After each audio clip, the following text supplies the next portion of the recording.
Halo anak-anak, kembali lagi di soal dan jawaban pembelajaran TVRI. Bagaimana kabar kalian? Siap untuk belajar?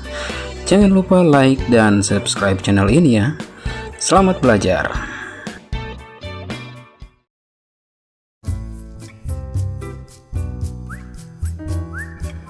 Pertanyaan pertama, mengapa layangan wayang tidak bisa terbang dengan baik? Jawabannya adalah karena kerangka layangannya tidak seimbang.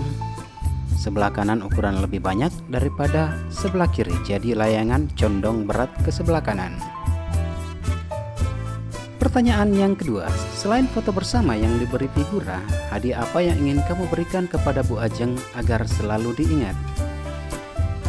Jawabannya adalah album foto, agar fotonya tidak hanya disimpan di figura, namun juga disimpan di dalam album.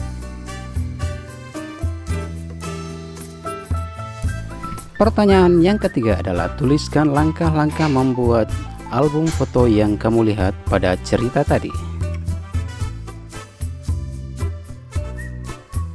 Jawabannya adalah siapkan kertas album yang akan dipakai. Dalam satu lembar kertas album, tempel minimal 1 atau 2 lembar foto.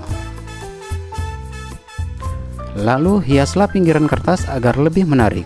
Kemudian satukan lembar kertas album tersebut dan ikatlah menggunakan benang tambang dan ikat menjadi satu. Mudah bukan?